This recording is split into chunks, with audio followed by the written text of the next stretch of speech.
au Cameroun. Nous donnons la parole à nos invités. Dr Bertrand Igigi, on vous a présenté tout à l'heure, historien de la politique et des relations internationales, spécialiste de la décentralisation. On va commencer justement sur l'importance de ce scrutin à venir. Dr Igigi. Bonsoir une fois de plus et bonsoir aux téléspectateurs de la CR TV.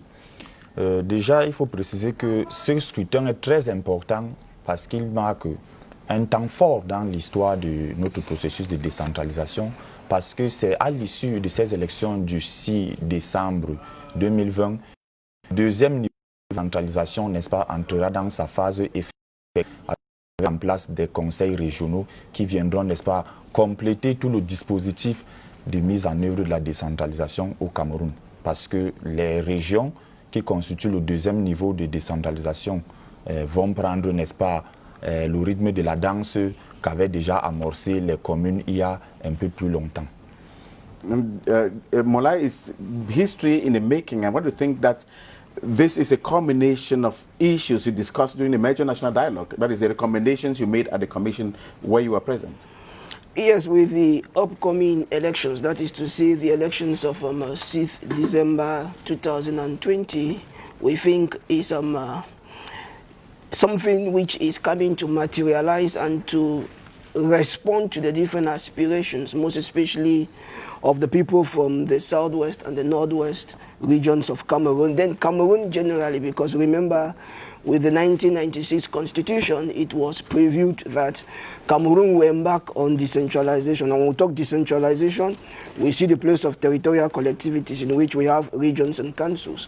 And we've been experiencing councils. And regions are coming today to help ease the better administration of the state. So it is history Cameroon is experiencing, in which we, like the program is meant to see, we need to discuss maybe the stakes behind this utmost call.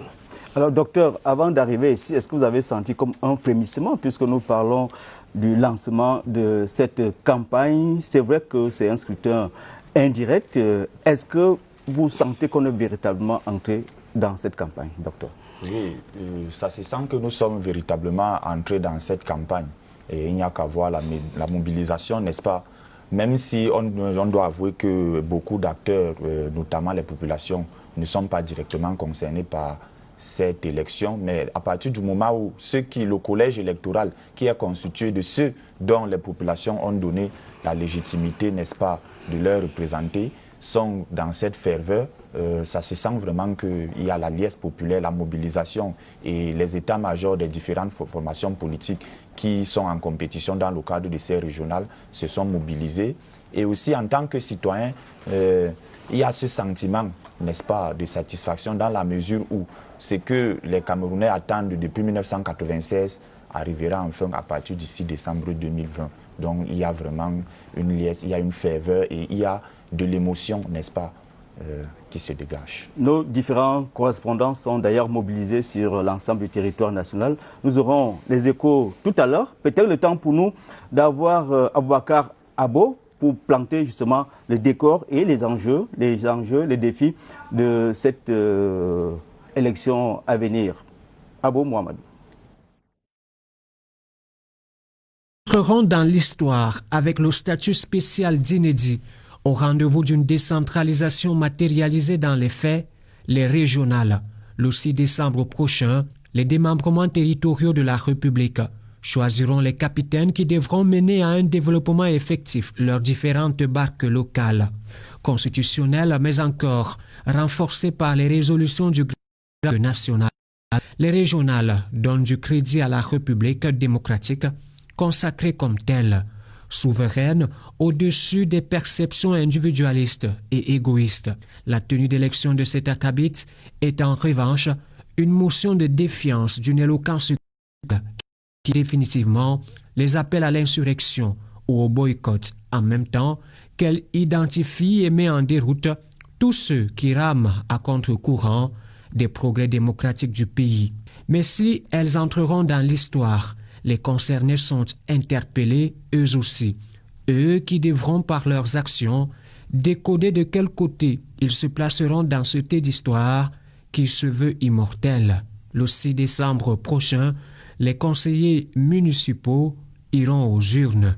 Sortis du lot par les faits d'armes à leur actif, convaincus alors de leur profond attachement aux idéaux nationaux et de leur profond amour pour leur région. On ne pardonnera donc pas au caractère nouveau de cette autre étape dans le processus de décentralisation. Il faudra faire de ce coup d'essai un coup de maître. Les régions à la traîne n'auront aucune excuse. Le Cameroun retient son souffle. Le jour dit est calé à la date du 6 décembre prochain et c'est dans 2 semaines. Cameroon's electoral code in chapter 6, that is precisely section 87, talks about the provisions of campaigning during any elections. And as far as the elections that will be on December 6 are concerned, the election campaign shall open on the 15th day preceding the election and close at midnight on the eve of the election day. Secondly, candidates may prepare circulars, manifestos or posters at their own expense or that of the party presenting their candidature. Let's move now to the region, especially to the far north, to find out just how the campaign started today. And our reporter, Henry Tato Ekambi, who is standing by, seems to be saying that it was a timid start. Day one of the campaigns have started in the Far region, though timidly, and just to say that strategies behind the station to give this campaign the pomp it deserves for the various parties, and 4 parties are taking part in these elections. And we also have information that authorities have been trooping into the Far region to ensure that their parties woo the more than 5,000 electorate, the voters that are going to vote in this election. And just to say that the campaigns for the Jamari will be launched tomorrow, while those that for the Mayo Danai will be launched on Monday. And finally, the Hamadou Mustafa, the 4 parties that are taking part in this election, we have the CNSF, we have the CPDM, MDR of Daikole Daisala, and UNDP of Belobuba Maigari will be taking part in these elections in the Far region. The CNSF has gone into a coalition with Hamadou Mustafa's ANDP, NADP, and to ensure that they win these elections here in the Far region. For CLTV News, Henry Tato Ekambi. Henry Tato Ekambi. Merci Henry Tato, ça montre que les choses bougent, même si c'est encore timide. Alors, docteur Egigi, qu'est-ce que les régions vont apporter concrètement? Ce que les régions apportent concrètement, c'est le développement économique et social, conformément aux missions qui les sont assignées, notamment dans la loi du 24 décembre portant Code général des collectivités territoriales décentralisées, qui déjà définit les régions comme des collectivités territoriales décentralisées qui sont constituées de plusieurs départements et qui épousent les contours territoriaux des régions en tant que circonscription administrative. Et cette même loi confie aux régions des missions de développement économique, un développement harmonieux, d'un développement durable, n'est-ce pas, pour essayer déjà de renforcer ce que les communes jusqu'ici faisaient. Donc avec les régions, nous allons passer au 2e niveau de la décentralisation, n'est-ce pas, qui est une volonté politique venant du président de la République qui veut justement transformer, n'est-ce pas, tous les territoires camerounais pour que le territoire dans son ensemble puisse connaître une amélioration des conditions de vie des populations sans percevoir des disparités. En clair, les régions de demain n'ont rien à voir avec les régions d'aujourd'hui. Ce n'est plus un simple découpage administratif. En fait, tout à fait. C'est un simple découpage administratif à mesure où les régions de demain, au lendemain du 6 décembre, deviendront des collectivités territoriales centralisées qui vont désormais s'occuper de leur population.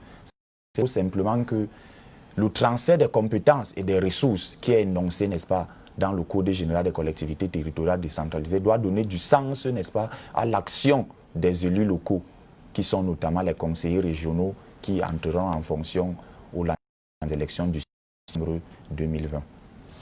Mola Jani Leonard Kulu, you are part of the people who discuss. I want to insist on this, and you came out with something that's going to be special during this election. That is the Northwest and Southwest regions, the House of Chiefs, which is special, and then we have the special status. Yes, I'm sure it was the key recommendation from the major national dialogue, because remember that during the speech the President of the Republic gave, from which this dialogue was being convened, the President asked us to remain within the confines of the Constitution. And if you should take the Constitution, it holds on decentralization, which implies that the form of the state in its entirety was not supposed to be discussed.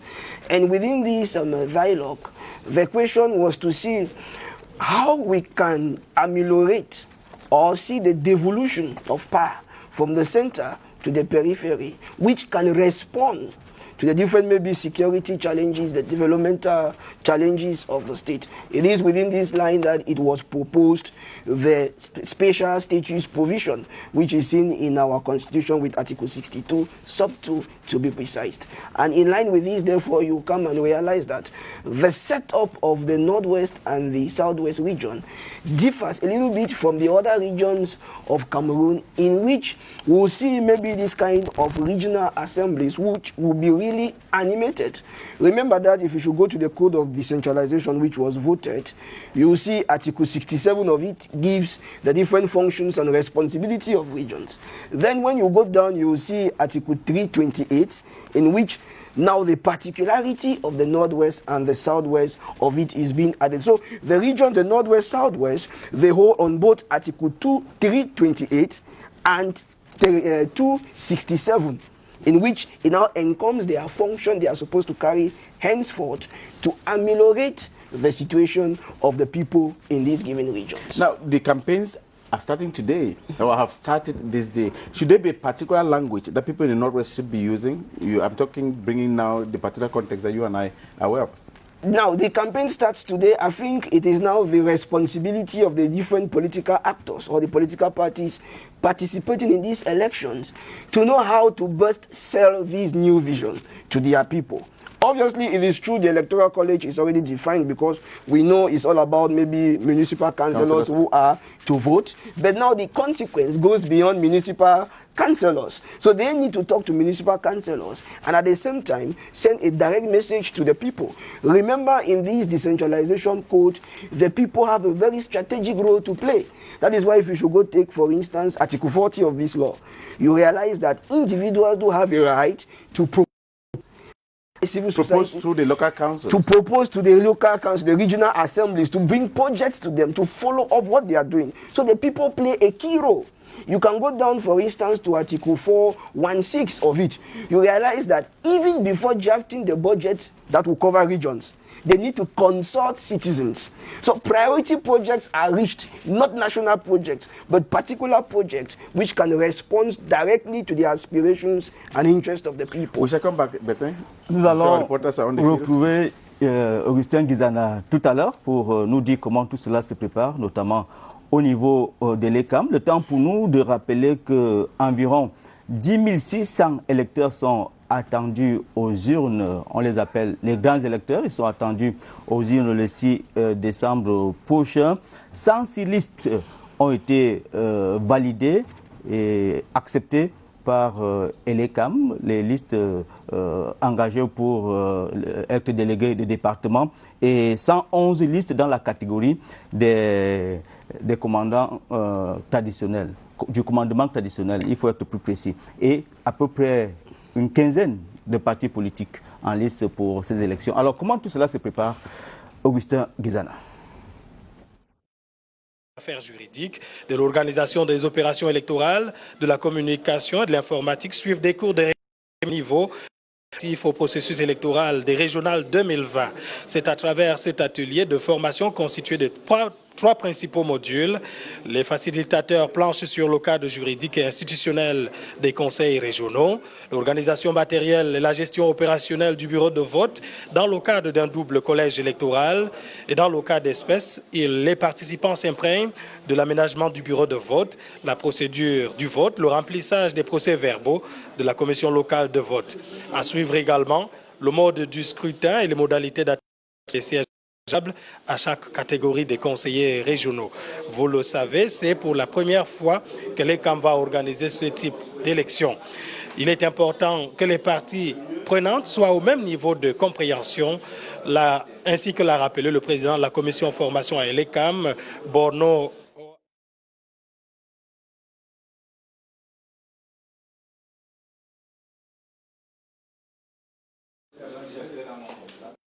Thanks very much out there. Now, if you have been following developments within the past days, the Minister of Defense went to the Minister dedicated at the Presidency of the Republic in charge of defense, was in the Northwest region, where he reiterated that all security measures will be put in place for elections to take part fully, as was the case with the presidential elections and elections that were held before then.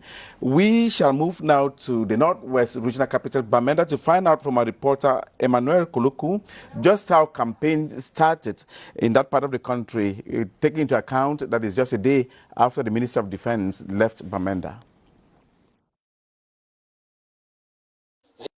Hello. Bienvenue dans le Nord-Ouest. Nous sommes à Bamenda où la mise en place pour le lancement de la campagne se profile. Seuls les candidats du RDPC ont déposé leur candidature. Et l'ECAM nous assure également que les cartes d'électeurs ont déjà été attribuées à tous ceux qui ont le droit de vote. Il faut dire également que nous avions dans la ville de Bamenda le ministre délégué à la présidence en charge de la défense avec un ensemble de personnalités pour s'assurer que tout se passera dans la sécurité. Nous avons avec nous l'une des têtes de file du RDPC, Letus Agné Matoya, qui est le président de la section RDPC Mesam 1B ici à Bamenda. Bonjour. Et bonjour. Voilà, comment est-ce que ça se prépare le lancement officiel de la campagne pour demain? Vous voyez vous-même qu'on est en train de préparer pour la cérémonie de lancement demain. On est très prêts, nos candidats sont prêts. Et on est là pour le lancement de campagne demain au niveau de la région. Après le lancement au niveau de la région, on va retomber dans les départements, dans les communes, dans les jours qui suivent. Donc comme ça, on est très content parce que le chef d'État avait promis aux Camerounais de mettre en place toutes les institutions importantes pour la République. On est en train de compléter la procédure de décentralisation. Merci beaucoup. Voilà Bertin, voilà Moki. Il faut dire que c'est une tranche de l'histoire politique du Cameroun qui est en train de s'écrire ici à Bamenda dans un contexte particulier. Et il y a ces parties des House of Chiefs qui intéressent particulièrement les populations de la ville de Bamenda. Et nous allons suivre d'heure en heure cette campagne qui va se lancer demain. Depuis Bamenda pour CIA TV News, je suis Emmanuel Kuluku.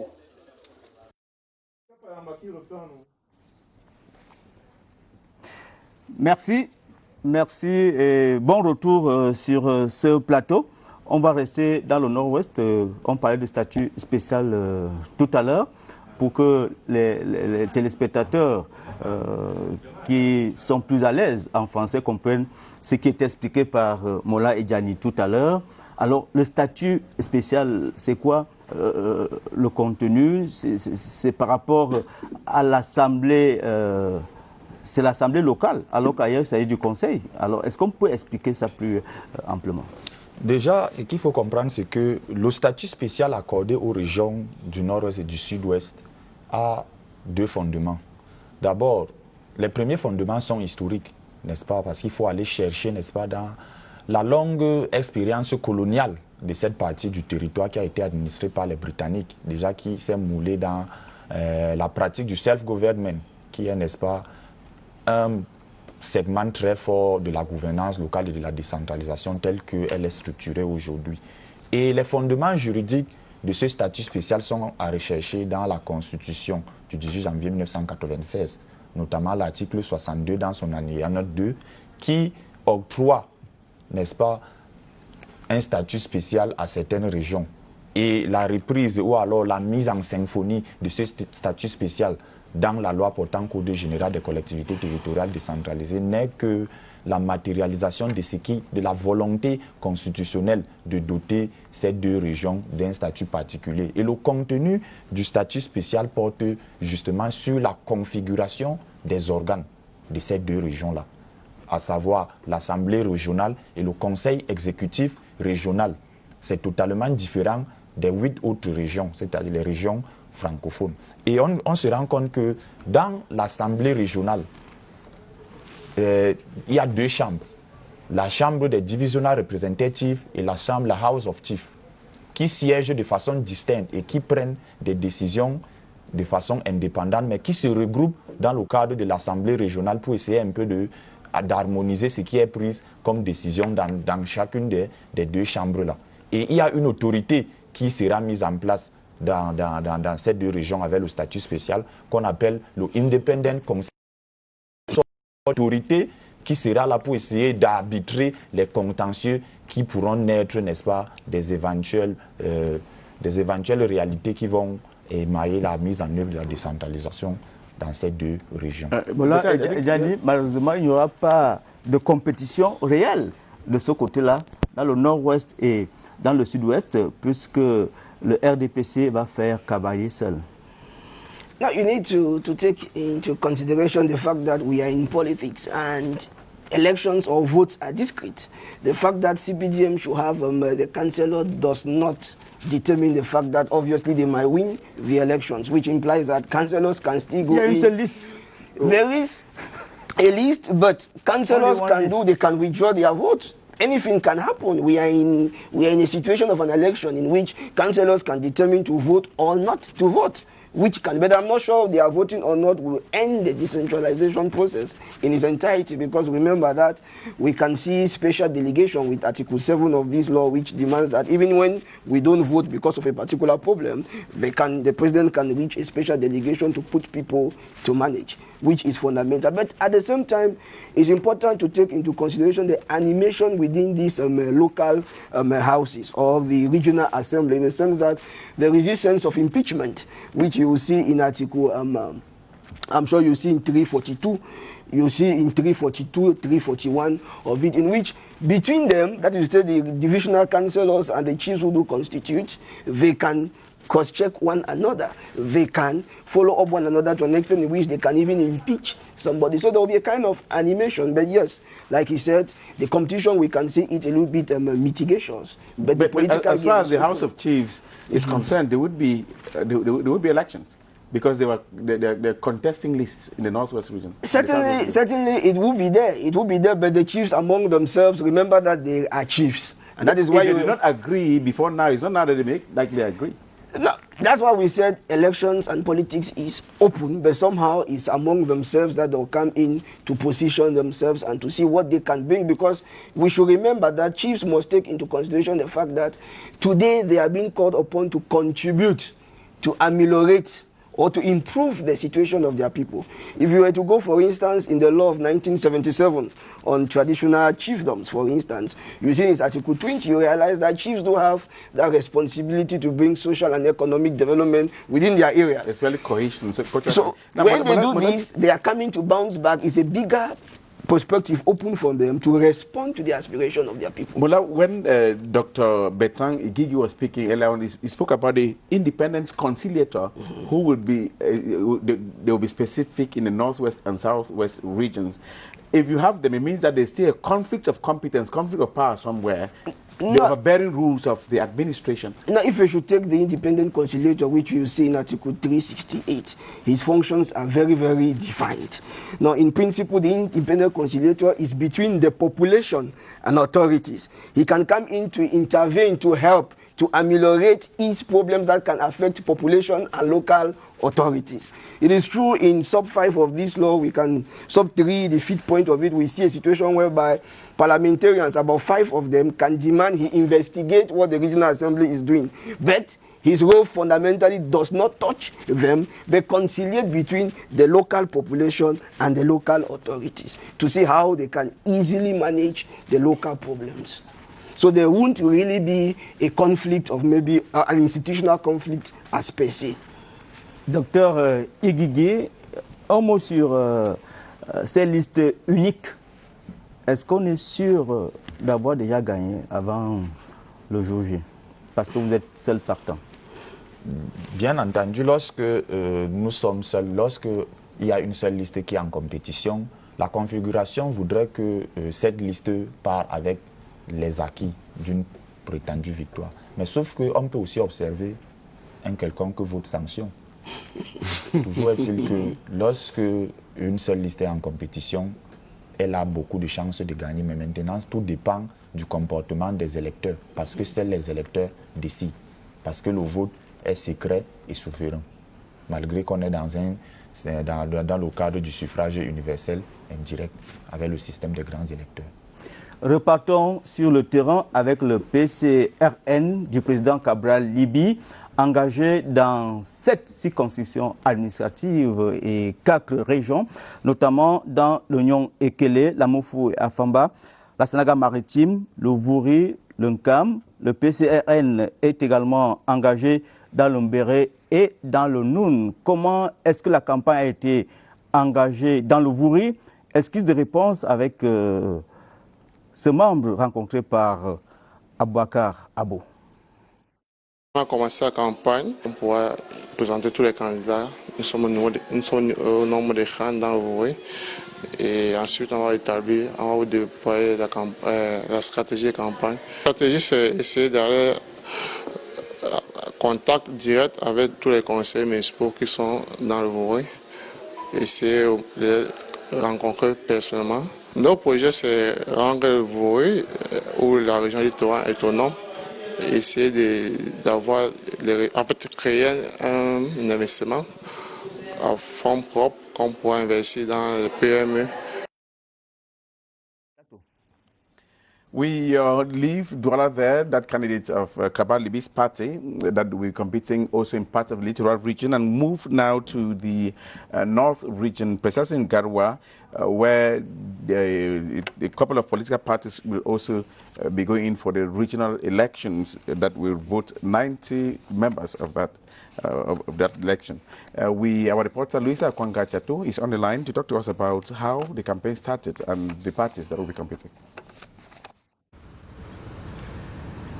Welcome to the North region, where the population have latched onto the euphoria linked to the organization of the Pioneer Regional Election, campaigns in view of which are being launched today.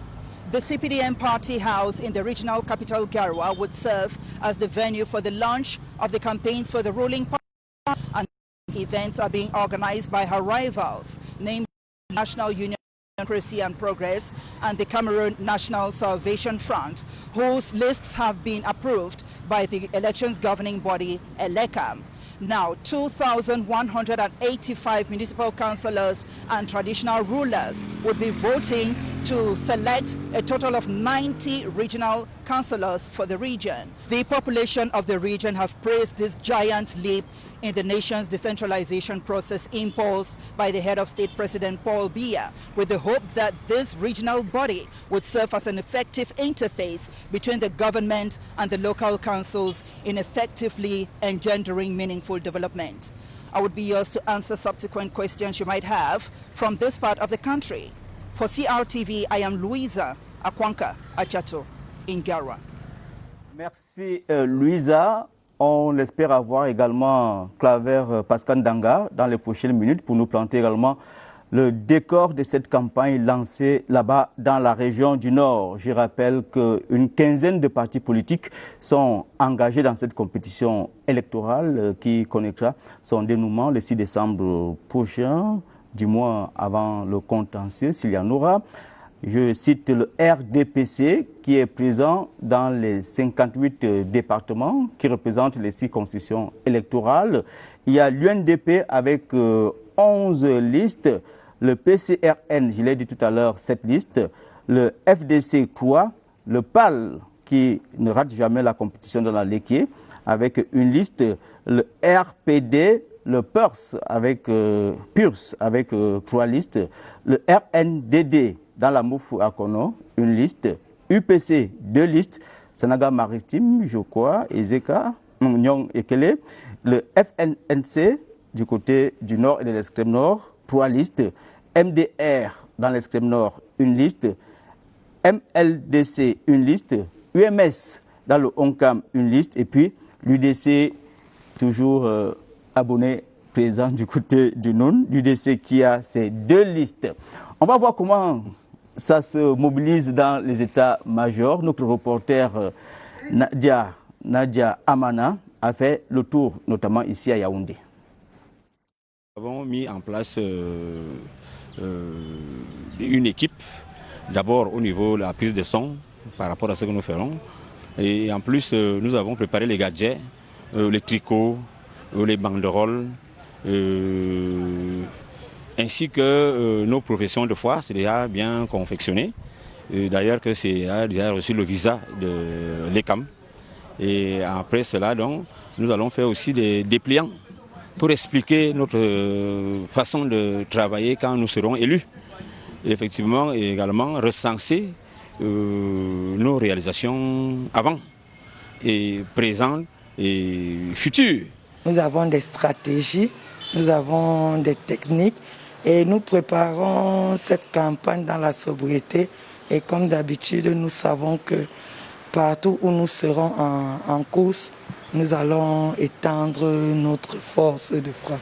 Les forces qui sont celles du PCRN, c'est d'abord sa virginité politique, parce que pour la plupart, que ce soit les camarades du parti ou les différents candidats à cette élection, nous avons donc obligation non seulement de consolider les acquis en nous rassurant que les conseillers municipaux du PCRN vont voter PCRN, et le même travail se fait à l'intention des candidats des autres formations politiques que nous devons convaincre, parce que le projet de société que nous proposons doit leur être bénéfique à eux également, y compris à leur population. C'est une campagne de proximité que nous allons mener. Et nous allons, l'électorat est connu et bien ciblé. Nous allons travailler donc avec cet électorat et s'assurer qu'on a pu transmettre les messages de notre président national. Une élection n'est pas gagnée d'avance et certainement ça va bien se passer et nous sommes sûrs qu'après, à la fin, le RDPC va emporter. The last speaker then took for Fru Jonathan, saying that the elections are never won before the day of election, before they're conducted. And he knows what he's talking about, coming from the Northwest region, Mola, Jani Leonard Kulu, because during the senatorial election, despite the fact that the CPD had a crushing majority with a number of councillors, the SDFC won in the Northwest, which means campaigns should be really serious on the field. Now, what is the message that people may be taking? How is a campaign going to be taking place from the way you look at, the atmosphere around surrounding this and the challenges surrounding this campaign? Yes, you know, like he said, we don't win before time. Those who observe the elections in America can testify with these characteristics or traits when it comes to election. And the secret habit of elections matters. Now, if we should take the particularity of these elections, most especially in the Northwest and Southwest, and generally remember that it is the divisional headquarters of each region these elections are supposed to happen. The Electoral College is limited, in which they identify those who are the main they are supposed to meet. So with this, you therefore realize that the different political parties need to do a kind of proximity election or campaign in which they need to meet to sell them. Now, if we should take a situation whereby we have a single list, like in the Southwest, for instance, in some areas with the CPDM party, the tax is still enormous for those councillors or the CPDM party, because the CPDM party has a message to send. And this message is to make people understand that maybe their councillors have understood the stakes behind these elections and they can trust the list proposed to them to vote. So consequently, they will give them the vote they need for them to carry forth the project which is coming. So it's a proximity election, but which is highly defined by the stakes on the ground. Because remember, we cannot deny the fact that this sentiment of rejection is there that much. So that is why I said those who are going in for campaign, they got two electorates in principle they need to see. We have the councillors who are the main electorates, those who are supposed to vote. Then we have the population which needs a message.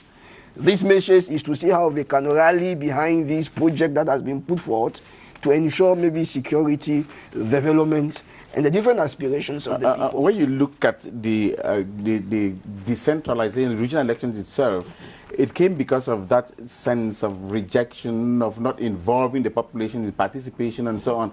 Do you think really, when you read at the code, that it is a solution to these problems? Honestly, do you think that is a solution to the problem? Now, I've gone through the 101 articles, and if there is something we need to take into consideration is the fact that there is no perfect law. Because I'm a political scientist that I am, I know laws remain an instrument of power. But within this code, there are dispositions that can permit re-participation. For instance? If you've gone, for instance, with the African Charter on Decentralization and Good Governance, you will see most of these elements in it. The issue here today in Cameroon is to see local development. The issue here today in Cameroon is to see how the people themselves can participate in this democratic call. That is why I gave you, for instance, something with Article 40 of it. And I equally gave something with Article 416, in which I said, it's the people now to define. At this level, it's not the central government, like we've seen, for instance, the government of Cameroon has presented the project of the law of finance, in which they have defined what they want to do. Now, at the regional level, the people will select their priority projects. Do they have a means to execute those priority projects? The people have that right. That is why Article 41, 40, and 41 gives them that power to consult, to propose, to get feedback from their local authorities. No matter the feedback you get and the proposals you make, I'm sorry, Better Yaman will come back and get to the regions there.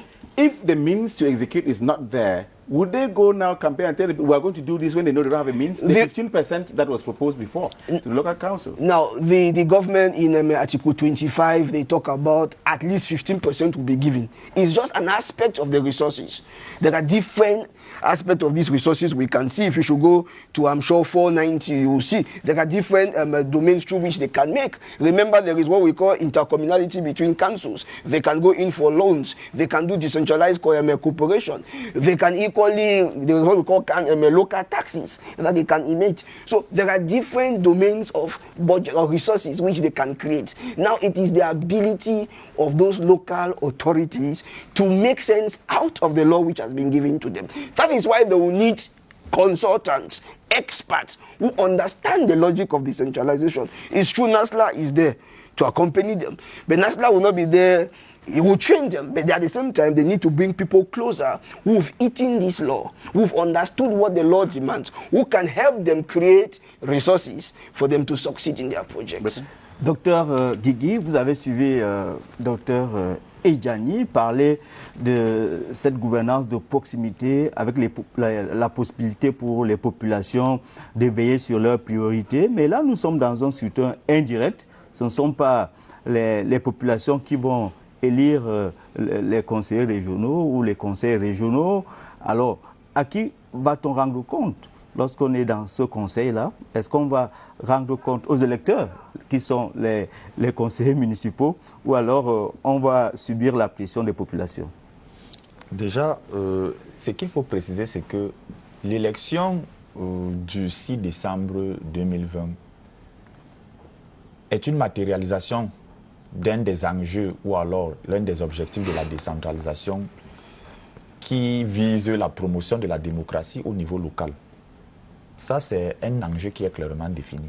Maintenant, derrière cette promotion de la démocratie locale, qui est un enjeu manifeste, se cache un enjeu latent qui est l'émergence des marchés politiques.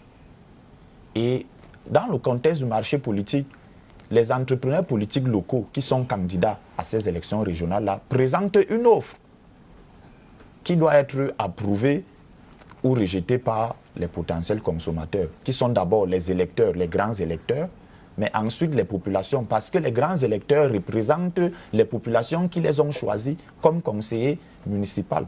Ça, c'est pour le premier collège électoral. Pour le collège électoral représentant le commandement traditionnel, il s'agit beaucoup plus d'une question de responsabilité, de conscience, dans la mesure où les chefs ne sont pas votés par les populations, mais conduisent des populations ou alors sont à la charge des populations dont elles ont les destinées. Cela suppose que si jamais le choix qui sera fait le 6 décembre 2020, au bout de 5 ans, n'aura pas porté satisfaction, n'est-ce pas, aux potentiels consommateurs, bien entendu, lorsqu'il va falloir renouveler ces exécutifs régionaux, alors ces conseils régionaux en 2025, les populations ou alors les conseillers municipaux pourront effectuer un vote sanction. Parce qu'on est dans le cadre d'un marché politique. C'est une loi d'offres et de demandes. Et la circonscription électorale étant le territoire du département, est-ce qu'on va encourager les partis départementaux, la promotion de ces partis? C'est-à-dire que j'ai mon fief, c'est le département et j'ai fait la loi là-bas. C'est un mécanisme qui peut être mis en place. Mais sauf que, avant la mutualisation, bien sûr, après. Mais sauf que le problème avec ce mécanisme-là, c'est qu'il risque de ne pas avoir d'efficacité pour un parti politique qui veut juste se cantonner à l'échelle départementale. Parce que c'est plusieurs départements qui constituent une région. Ou alors pour essayer d'avoir un impact assez significatif sur l'ensemble du territoire, dans le cadre de la décentralisation régionale, il est créé, n'est-ce pas, aux formations politiques de sortir, n'est-ce pas, de leur noyau originel pour essayer de conquérir le reste des espaces, pour pouvoir mieux se mouvoir et imposer, n'est-ce pas, son projet de société à l'échelle d'une région dans l'ensemble ou alors à l'échelle nationale dans le cadre des 10 régions. Vous avez suivi le représentant du PCRN tout à l'heure, dans le Vouri. Il disait que les conseillers municipaux du PCRN vont voter pour leur projet et il espérait que ces autres partis, notamment du RDPC, viendraient s'associer à eux, puisque si ce n'est pas cela, c'est une élection perdue d'avance, puisqu'on connaît déjà l'assiette électorale. Et je crois que c'est même ça qui a de très intéressant dans le cadre de cette démocratie locale qui s'exprime avec les élections, dans le cadre du marché politique qui s'est créé. Et justement, la loi de l'offre et de la demande voudrait justement qu'il y ait des interactions entre les différents entrepreneurs. Cela suppose que si le PCRN, qui est candidat dans le Vouri, dans la région du littoral, essaie de présenter une offre politique plus alléchante, qui peut peut-être trouver clientèle auprès des autres formations politiques. Il y a la discipline du parti. Auprès des autres formations politiques. Est-ce qu'on oublie la discipline du parti? Sans oublier la discipline du parti, mais bien entendu, je crois que l'un des arguments que le PCRN a souvent mobilisé ici, et on a suivi tout à l'heure l'un des porte-parole de cette formation politique-là, M. Okol, disait qu'il faut convaincre les conseillers municipaux des autres partis politiques à voter parce que les questions de décentralisation et de gouvernance locale, le bien-être des populations va au-delà des clivages partisans. Et voilà, c'est toute la particularité des élections locales. Okay. Dr. Igigi, when you go to vote, you are presenting a manifesto. You are telling the people, if you vote for me, I'll be able to do this, I'll execute this and do that. Now, as these people go to campaign to be voted, what would they be banking on? What would they be counting on to execute the projects they may have in mind? Do they have the means to be able to execute it, or be waiting again on the government to come and give them that means? Justement, lorsque les différents acteurs qui sont candidats aux élections présentent des offres politiques, le souhait justement des électeurs, des grands électeurs ici et des populations dont les grands électeurs représentent, c'est que à l'issue du scrutin, un candidat qui a présenté une offre politique puisse la réaliser, n'est-ce pas, dans le cadre de la décentralisation, une fois qu'il a reçu mandat. Il faudrait justement que les promesses électorales puissent être transformées en actions palpables au lendemain, n'est-ce pas, du scrutin. But do they have the resources to do that? Because have very poor council areas, very rich council areas, and maybe, are we saying that they're still going to be expecting resources mostly from the central government in Yaoundé?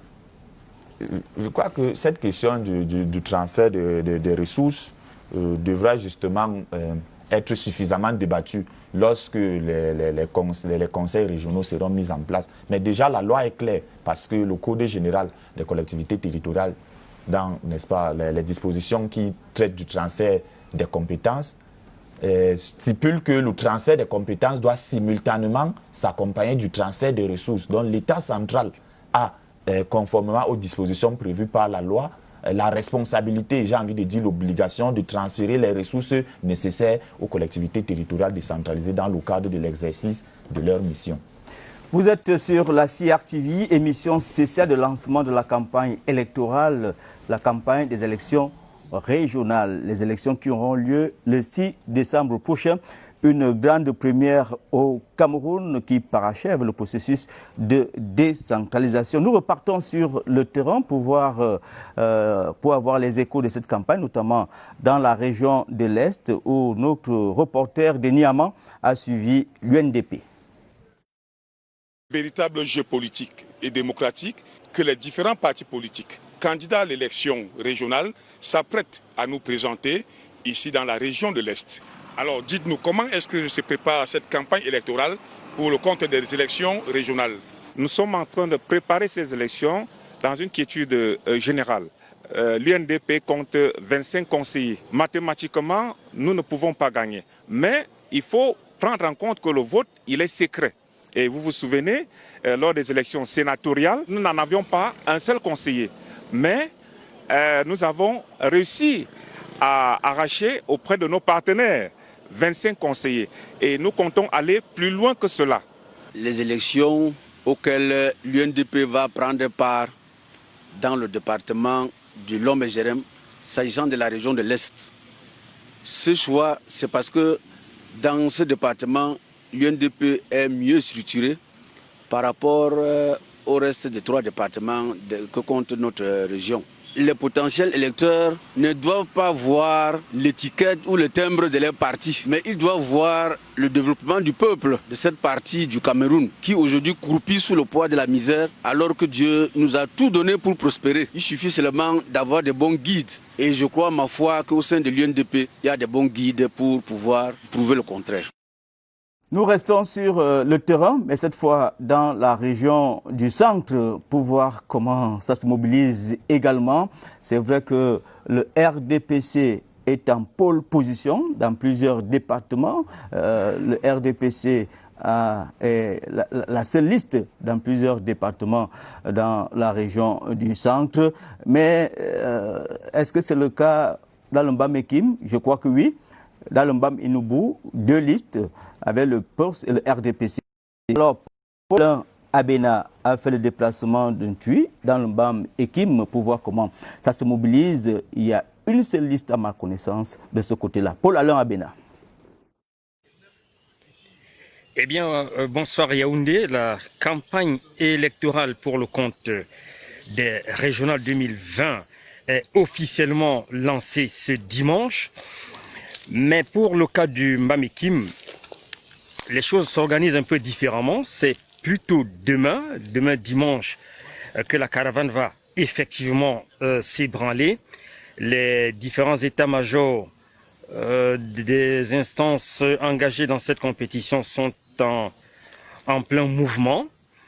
Et la ville de Ntu, en tout cas, reste sereine, comme vous pouvez le voir à travers les images que nous vous avons fait parvenir. Ce n'est pas, on le sait, une campagne qui va solliciter une forte implication populaire. Mais quoi qu'il en soit, l'intérêt reste réel. Réel surtout dans le cadre des instances engagées, les conseillers, le collège électoral, ceux qui devront contribuer au choix des délégués régionaux. Et nous avons pu approcher l'un de ceux-là, c'est d'ailleurs un haut responsable politique au niveau départemental dans le Mbam-Ekim, Sa Majesté Georges Marcel Mando, qui est en même temps maire de la commune de Ntui et président de la section RDPC du Mbam-Ekim Sud. Extrait. Voilà, nous avons également approché la tête de liste pour ce qui concerne... We are actually very sorry for that raw feed that is coming from the field with our reporter in the central region. We shall come back to that with the better version. But we continue meeting our reporters who are on the field in the 10 regions of the country to take the temperature of the launch of campaigns for the December 6 regional elections. Let's go to the littoral region where reporter Alphonse Abongo has been finding out just how preparations are going on within the political parties, within the elections management body, ELECAM, and how some councillors also are preparing to vote. Alphonse Abongo. Hello, you are welcome to the littoral region. We are in Douala. this first day of the regional elections campaign has started on a rather timid mode, and we can confirm to you that in all the 4 divisions, at least we have information that some political parties have at least started something to go wooing for potential voters. What may interest us today is the statistics and the figures that we should be bringing to you. Some 1,018 municipal councillors and 876 traditional rulers will be voting across the littoral region for all the 4 subdivisions. And in terms of political parties, the Mungo division, there is only one political party, the CPDM. In the Nkam division, we have 3 political parties, PCRN, PURS, and the CPDM party. And in the Sanaga Maritime division, which is, it seems like the boiling pot, there are 4 political parties. We have the MLDC party, PCRN, CPDM, and the UPC party. And in the Vuri division here where we are, there are 3 political parties, the UPC, the PCRN, and the CPDM party. Earlier today, the CPDM, at this point in time, the CPDM party is holding its meeting at the Bonanjo Party House here in Douala, and a similar party meeting is taking place in the party house there in Edea, Sanaga Maritime Division. What we have as information for now is that these political parties are raising funds to fund the campaigns, but also mobilizing their potential voters to cast their votes for them come December 6. Alphonse Abongo Achu for CRTV News in Douala. Merci Alphonse Abongwa. Je rappelle que les élections auront lieu le 6 décembre prochain. 900 conseillers régionaux seront élus à travers le pays, soit 70 délégués départementaux et 20 représentants du commandement traditionnel. Nous allons maintenant du côté de l'extrême nord pour capter également l'ambiance de ce côté-là avec Abdulaziz Amadou. Bienvenue à Maroua, chef-lieu de la région de l'extrême nord, en ce premier jour de campagne. L'ambiance est timide dans les différents états-majors des partis politiques en compétition. Ici, il y en a 4, dont le RDPC, le Rassemblement démocratique du peuple camerounais, l'UNDP de Bello Bouba Maïgari, le FSNC, Front pour le salut national du Cameroun de Issa Chiroma Bakari et le MDR, Mouvement démocratique pour la défense de la République de Dakole Daïsala. Il faut dire que dans les coulisses, l'on apprend que la réunion même pour le lancement de la campagne dans le département de Diamaré aura lieu demain et ce sera ici même à Maroua. Et du côté de Kaélé, c'est annoncé pour cet après-midi même et lundi dans le département du Mayo-Danaï. Et pour le camp du FSNC, on annonce une coalition avec l'ANDP de Amadou Moustapha pour séduire l'électorat. Et de façon générale, il faut noter que dans la région de l'extrême nord, le collège électoral des conseillers municipaux est constitué donc de 1446 conseillers municipaux, tandis que pour les chefs traditionnels, on note 3976 chefs traditionnels pour ces élections régionales du 6 décembre prochain. Pour l'instant, l'ambiance est timide et selon les observateurs, la température va monter certainement à partir de lundi, qui constitue en réalité le premier tournant de cette campagne électorale dans la région de l'extrême nord. Ici même, en direct de la place des fêtes de Maroua, l'une des avenues les plus sollicitées par les automobilistes de la ville, je suis Abdulaziz Amadou. Merci Abdulaziz Amadou. Nous allons poursuivre cette ronde des régions tout à l'heure, le temps d'échanger encore avec nos experts sur ce plateau.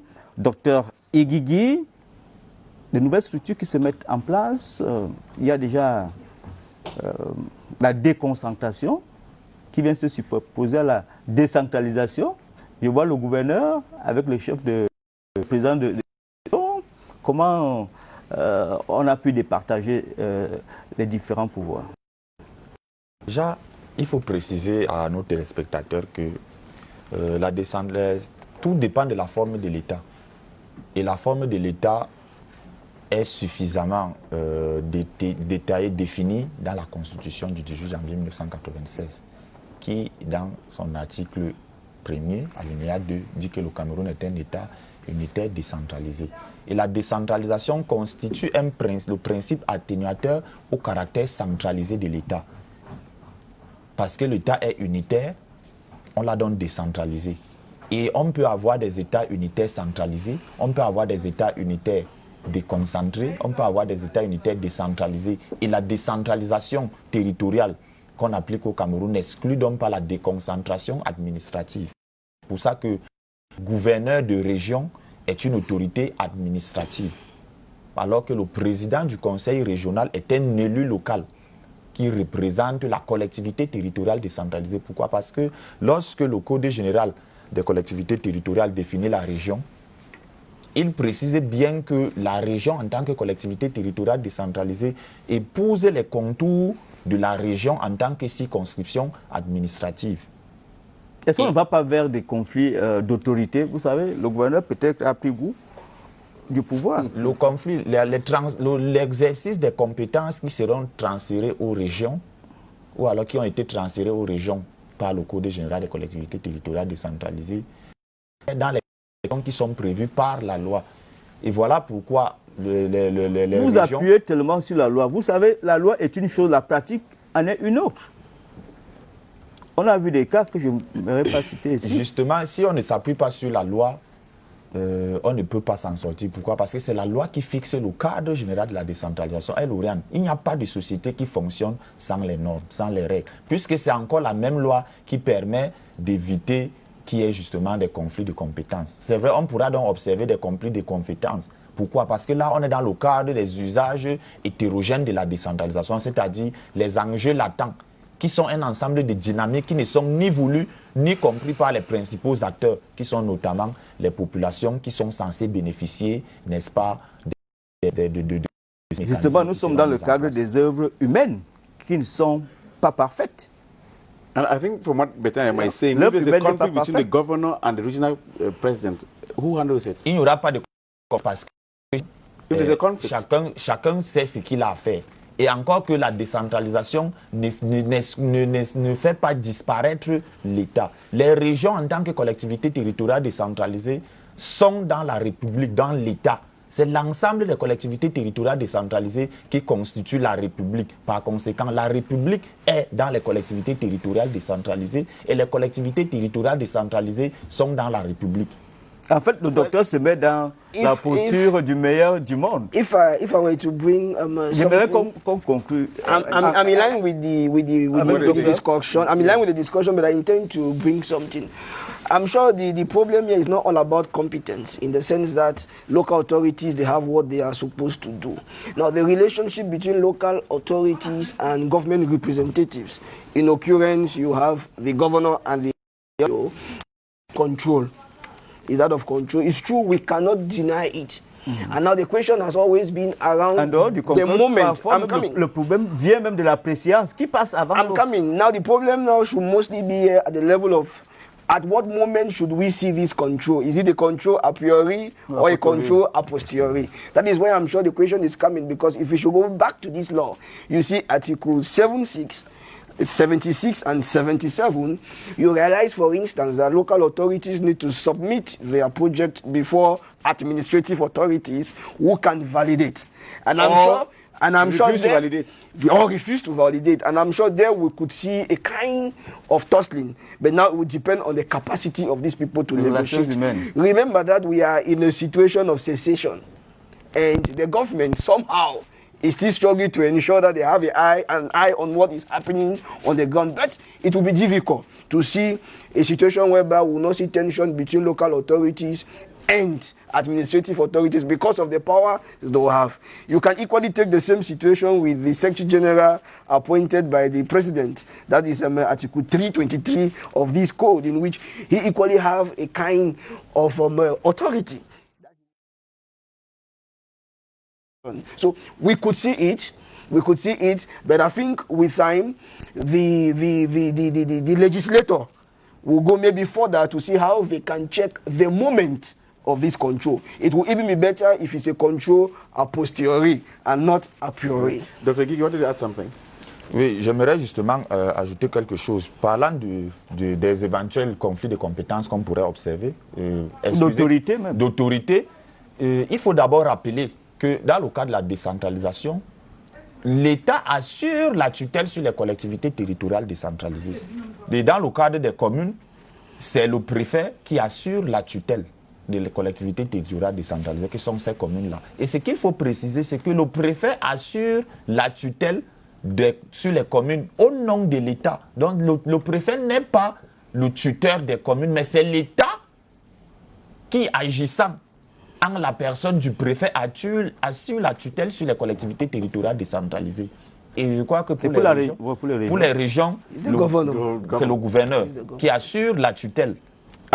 Et la tutelle ici suppose un certain nombre de mécanismes de contrôle par rapport aux actions qui sont entreprises par les organes délibérants et les organes dirigeants des régions qui sont les conseils régionaux et le président du conseil régional. I have two questions. Are we not coming back to a situation like the government delegates that has been scrapped from the country because they were removed since they were appointed officials, lording it over elected officials? That's the same thing that we have in the regions now. No, we might see it in due course. We might see it, but like I said, we must consider the moment in which we are evolving. There is always that tendency for the government to open up. But at the same time, they equally need to ensure that everything is within control. So this representative of the state, in which we talk of the governor, of the SDO, and the DO, and no, the DO has no role to play here. Okay. Then the Secretary General appointed, their role, which is that in principle of control, would always see a sense of conflict with them. It is normal. But like I said, the real problem should be maybe the moment they should intervene. Because if you should take, for instance, like the Article 76 I was talking about, you realize that they defined the projects that maybe local authorities can reach. And now they submit to the government representative. And this government representative appreciates. And he can sign. And if you should go to 77 sub 3, you will see they make us understand that in a situation where he refuses to appreciate, we can go before a court. That is to say, the administrative jurisdiction which is competent there. It's true there again in Article 77 sub 4, the law still comes in to say the governor can go forward to stop, regardless the decision of the administrative judge. So there is a possibility that we could see a kind of conflict between the representative of the state and this. But I'm sure in due course, the law can go further to ease, because it is important that these people should have the hand to administer their area. Now, let's go to our protocol. Mm-hmm. I don't know if it is stated anywhere. Mm-hmm. If there is an occasion like the National Day, who comes before who? The governor? No, who is appointed or elected official? You already said the National Day. And so we have a national feast. Obviously, the governor represents the state. The governor is a direct representative of the head of state. That is but normal. That protocol should put him in front first. This is normal. And you cannot, if you should see a parliamentarian has a more bigger role because he equally represents the state. So the protocol here has really no problem. The governor is the eye of the state, and obviously the governor ensures that things do function well. And that is why you realize that the fundamental problem here is to ensure that these local authorities remain within the constitution of the state. That is where the problem is, and that is what the representatives of the state are supposed to ensure. Dr. Gigi also wanted to add something.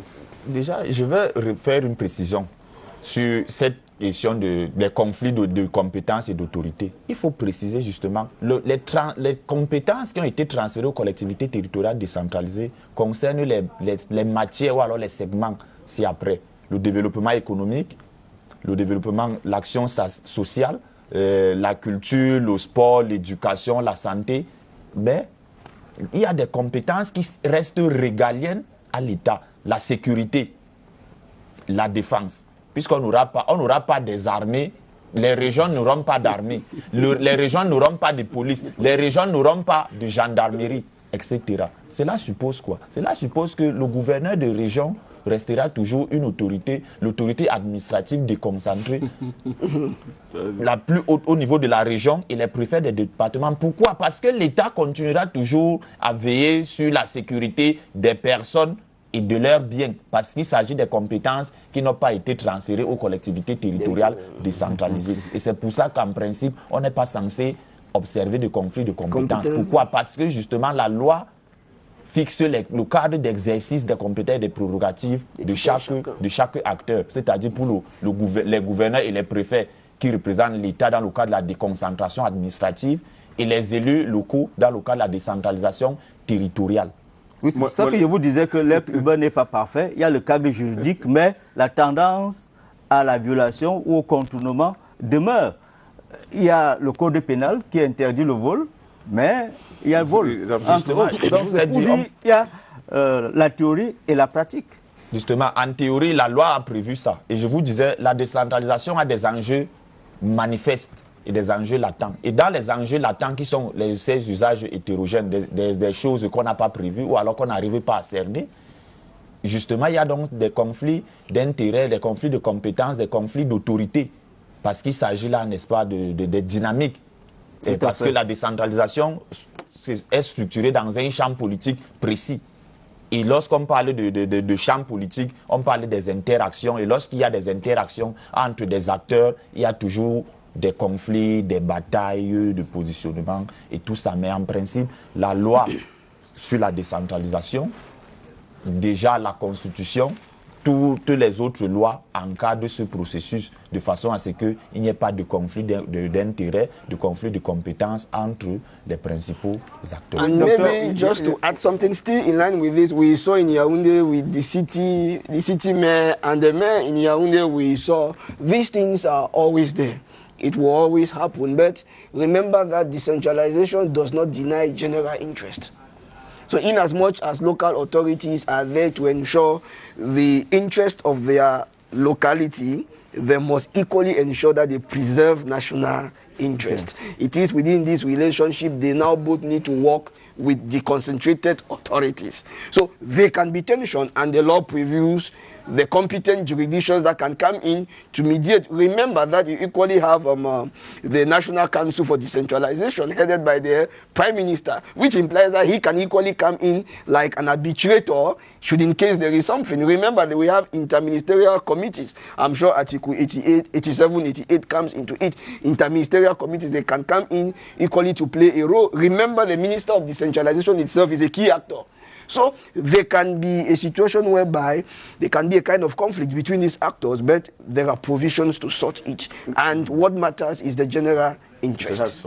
Oui, ça nous ramène vers la formation, Dr Igigi. Il faut donc que les différents acteurs puissent s'approprier les outils et les différents tests autour de la décentralisation. Bien entendu. Et je crois que dans le cadre de la mise en œuvre de la fonction publique locale, qui, n'est-ce pas, sera effective au lendemain des élections du 6 décembre prochain. Voilà pourquoi le président de la République a créé la National School of Local Authorities, pour que justement les ressources humaines qui devront travailler pour la mise en œuvre de la décentralisation soient suffisamment outillées sur ces questions, notamment du point de vue juridique, parce qu'il faut maîtriser d'abord les textes. Parce que parfois, l'interprétation de la loi prête souvent à équivoque et engendre souvent des conflits, même là où il ne faut pas. Et c'est pour ça que je vous disais, les conflits de compétences ou d'autorité entre les autorités administratives et les autorités décentralisées, pour moi, c'est un débat qui ne devrait pas avoir lieu parce que la loi a tout prévu. L'État assure la tutelle. C'est l'État qui assure la tutelle via ses représentants. C'est-à-dire les représentants de l'État ne sauraient s'arroger le monopole ou alors l'exclusivité de l'exercice de cette tutelle-là. Et encore que la tutelle est encadrée. La tutelle ne suppose pas l'ingérence parce que les collectivités territoriales décentralisées bénéficient de l'autonomie administrative et financière. Le principe de la libre administration voudrait que les communes et les régions s'administrent librement dans les conditions fixées par la loi. Nous repartons sur le terrain. Cette fois-ci, nous remontons vers l'Adamawa, Ngaoundéré, pour avoir les échos de la campagne sur le terrain avec Wandi Belli.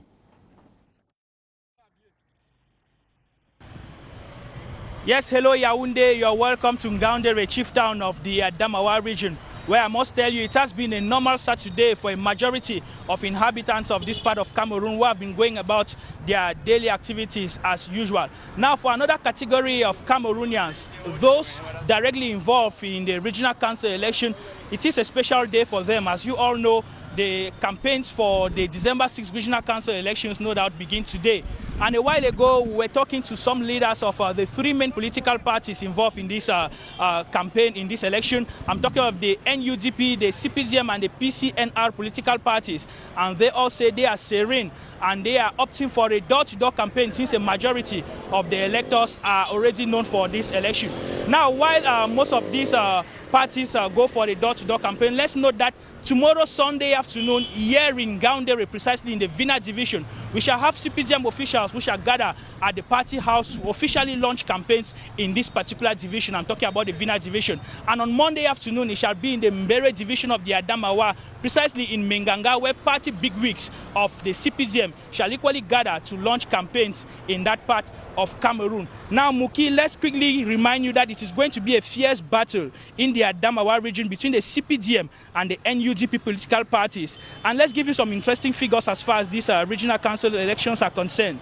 In the Jerem division of the Adamawa, we have 66 councillors, Faroua and Deyo 96 councillors, Mayo Banyu 95, Mbere 116, Vina 218, and this gives you a total of 591 councillors who constitute or who shall constitute the electoral college as far as this election is concerned. You equally know that traditional rulers shall equally take part in these elections, with 5 lists from the 5 divisions coming in for this election. We shall have a total of 1,015 of them who shall be electors as far as the regional council election on December 6th is concerned. Now we are standing by live and we shall be giving you updates as far as these campaigns unfold for the next 2 weeks. Reporting live for CRTV News in Ngaoundéré, I am Ellis Wajibanmia. Over. Well, thanks, Ellis Wajibanmia, for giving us that report, a complete report on what will be happening out there in the entire Adamawa region of the country. But we'll continue moving to other regions, and now we're moving down to the littoral region to know just how political parties they are preparing, how they launched their campaign this day. And in Douala, we have Leon Bertrand Tanifo.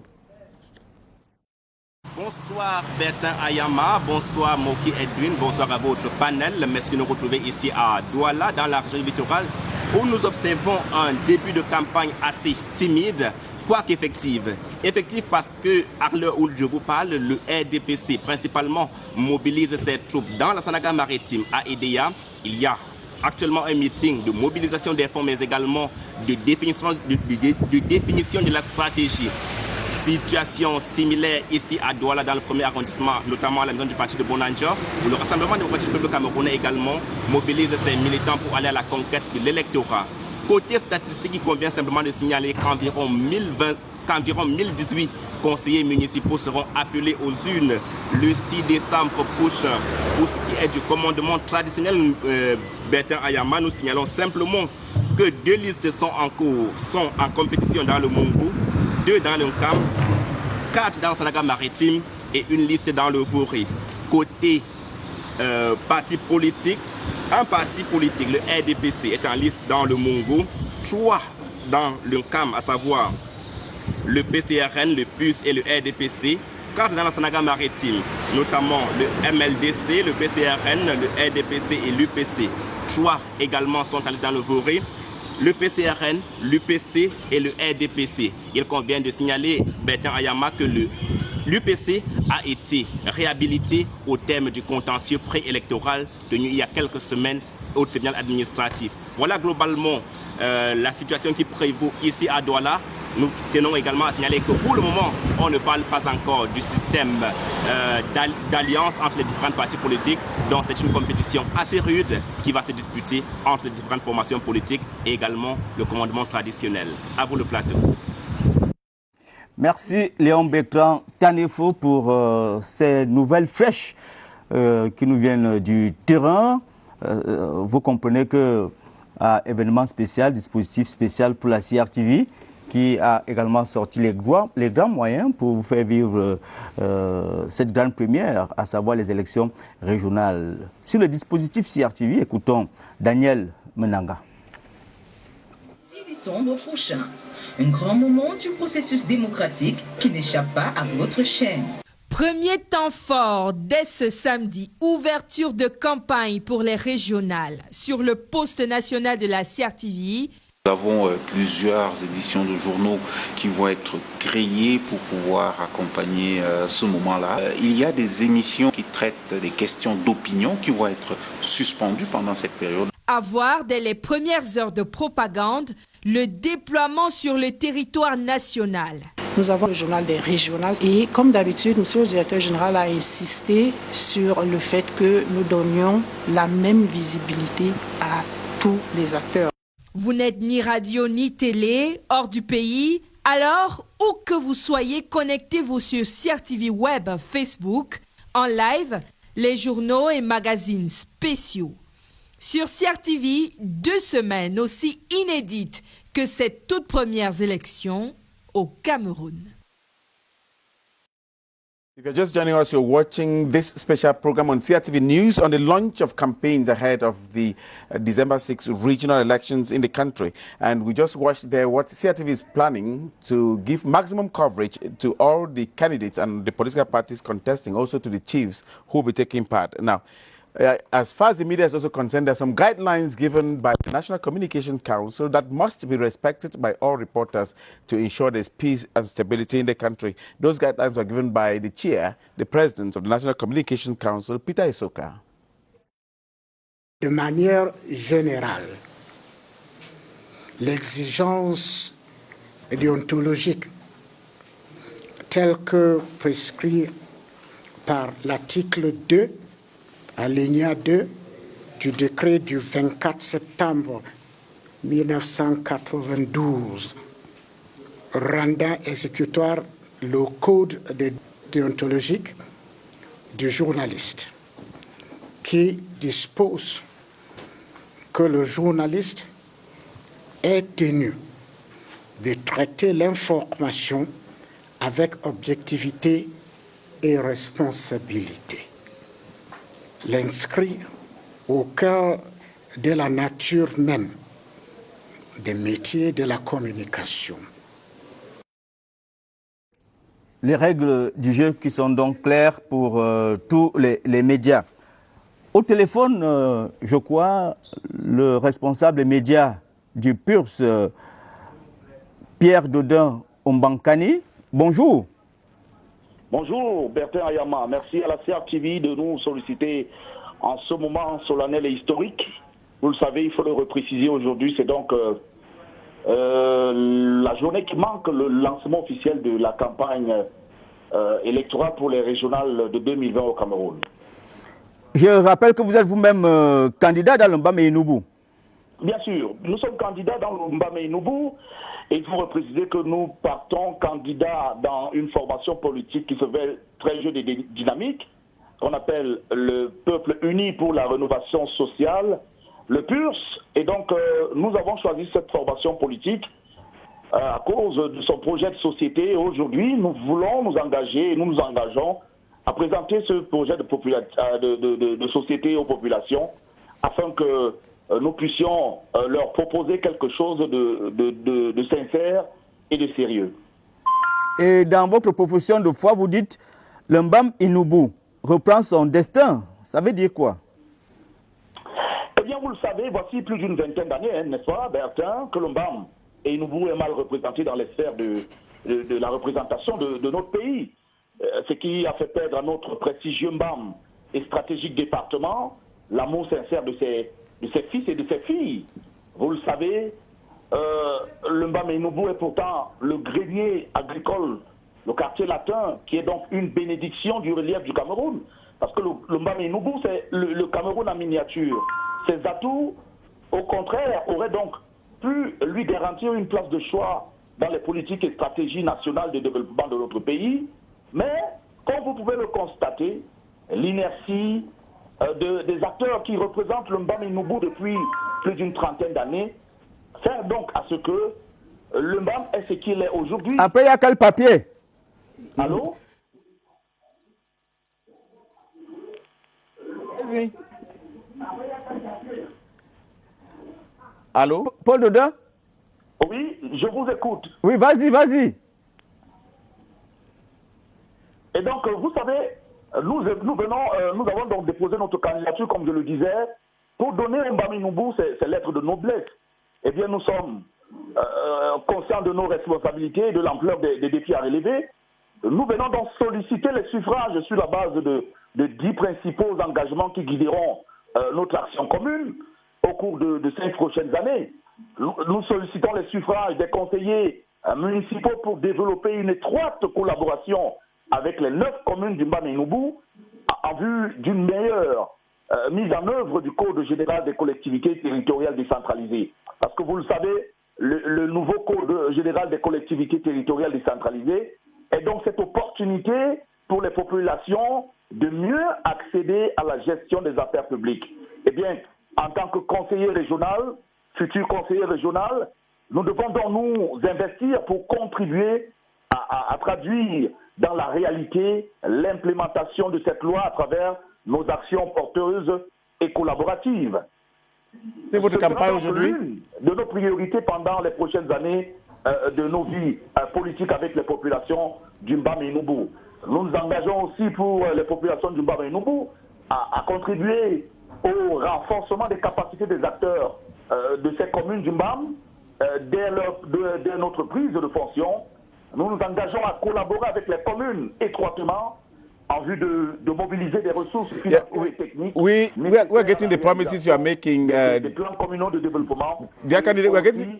Partant pour le développement du département lui-même et aussi implémenter l'idée grandiose que nous avons du développement au niveau de la région. Pierre Dodin. Nous nous engageons aussi à mobiliser la diaspora qui du Mbami Noubou en vue de l'impliquer dans les propositions et surtout dans la mise en œuvre des projets de développement pour notre département.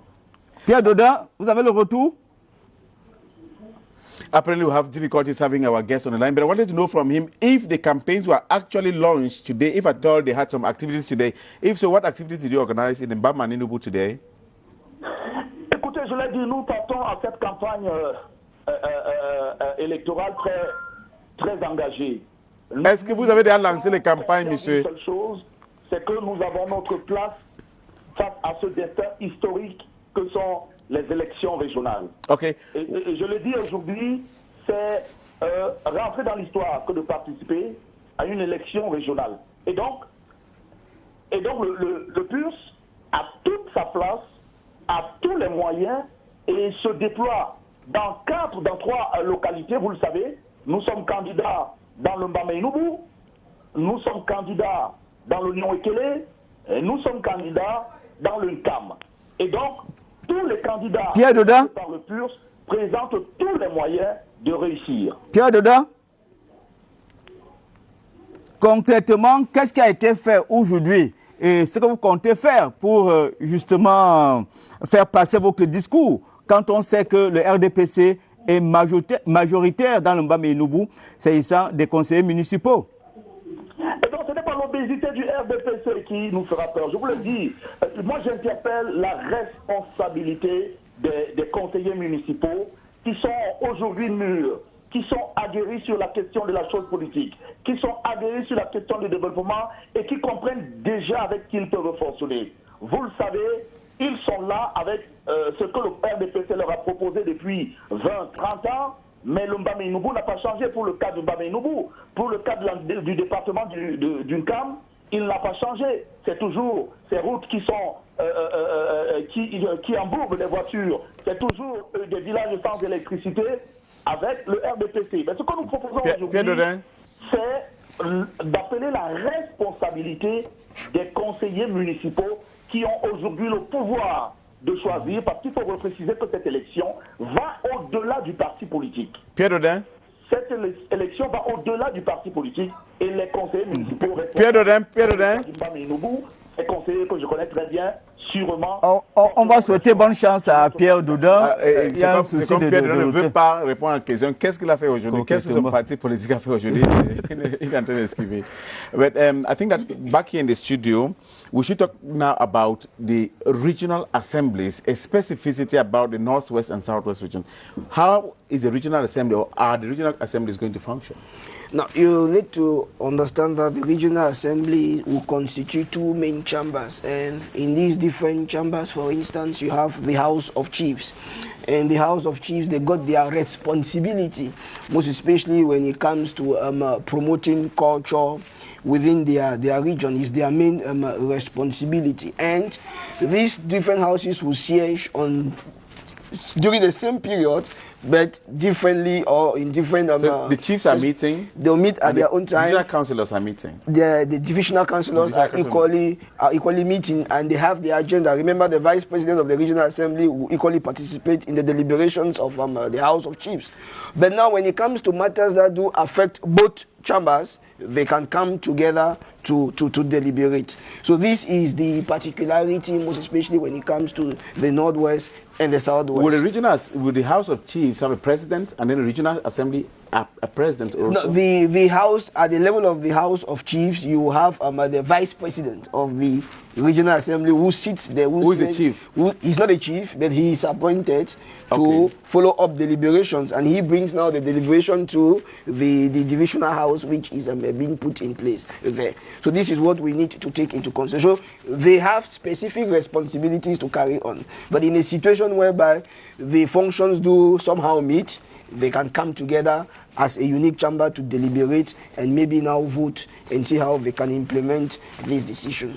So the House of Chiefs will basically be talking about the cultural aspects. They are in charge with culture. They are in charge with promoting cultural values, organizing organizing seminars and all the like cultural manifestations. This is principally what they are supposed to really do at their own level. While the divisional delegates are in charge with maybe economic, developmental projects, social projects, education, and all what encompasses maybe their responsibility. Among the powers that have been given to the councils, is that to recruit teachers, hospital staff, and so on? Now, there we are going back to Article 22 of this new code on decentralization, which gives local authorities that power to recruit. But we should equally remember that the states the recruitment depends as to maybe categories, in which there are certain categories they cannot recruit, where is the state that is responsible. And at the same time, the state can equally put civil servants at the disposition of local authorities to help them to administer their function. Remember, these functions they are supposed to execute are functions that were already carried on by the state. So the state got a lot of expertise when it comes to this. So the general public service, the law governing the general public service determines who we can employ when and how, or which authority is competent. Now, it gets very, what some people don't understand is the fact that the elections will take place for people to go to office when they have not been trained. You spoke about the school in Boya, the school to train staff in Boya, which will be training after the election. Now, are people going to work when they're not ready? Now, in principle, the school could not be training people who we did not know could be representatives of the people. But now, like we said, it is the responsibility now of this. That is why we saw the school is already preparing to launch and to see how they can recruit other persons who will participate in helping them. But remember, in this law, there is a disposition which is very clear, in which the local authorities can call for the services of expertise to accompany them as to maybe executing their functions. On part sur la base de l'égalité des régions. Chaque région, tous les 10 régions ont 90 conseillers. C'est bien cela. Tout à fait. Donc, 70 délégués de département et 20 représentants des chefs traditionnels. Alors, quelle philosophie derrière tout ça pour dire qu'il n'y a pas une région au-dessus de l'autre?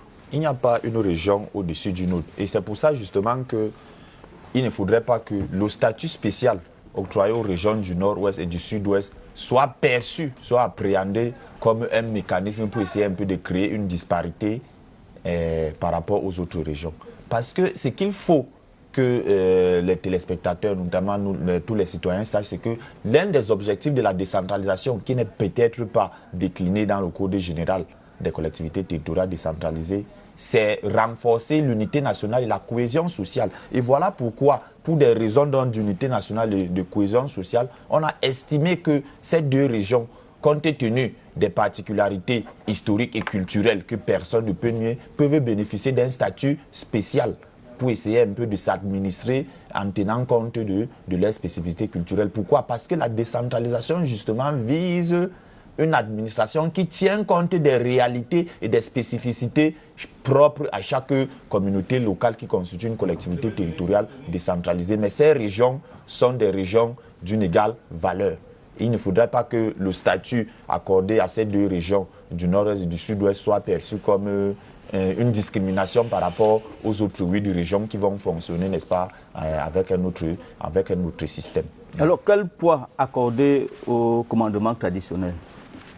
Justement, le poids qu'il faut accorder au commandement traditionnel, c'est que les chefs traditionnels qui vont siéger dans les conseils régionaux sont le reflet de la configuration sociologique qu'ont nos territoires, parce que les populations ou alors les Camerounais vivent au sein des entités. Et il s'agit là, pour la décentralisation, d'aller puiser, n'est-ce pas, dans l'essence du Cameroun même, avant, n'est-ce pas, la transposition de l'ordre politique occidental qui est venu essayer de déstructurer nos chefferies traditionnelles. Comme pour dire que la décentralisation que nous a apporté l'Occident doit s'adapter à ce que nous sommes d'abord comme peuple. Voilà pourquoi ces chefs traditionnels qui siègent dans les conseils régionaux représentent les populations qui directement sont unis au-delà des clivages partisans. Voilà pourquoi on a les partis politiques. Les délégués départementaux seront élus par les partis politiques.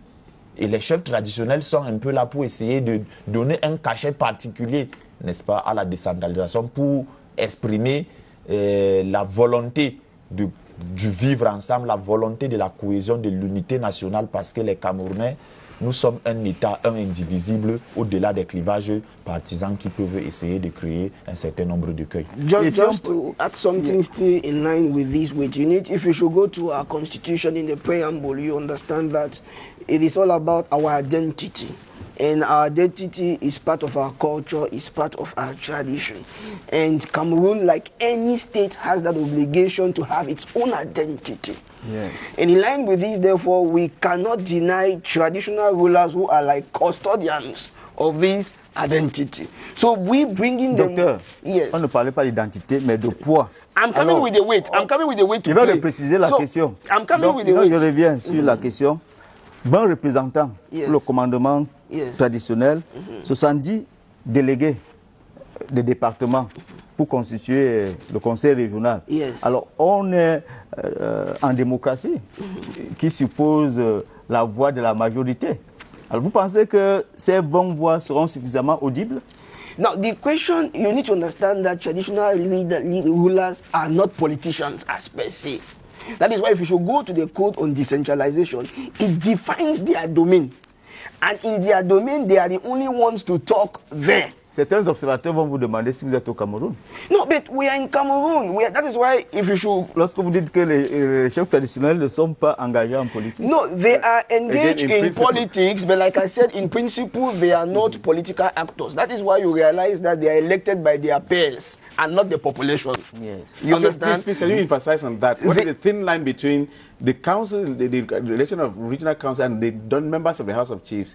Those members of the House of Chiefs are not going there on the basis of any political party. They are not going there on the basis of any political party. And they were voted by their peers. They are elected by their peers to come represent, most especially the cultural dimension.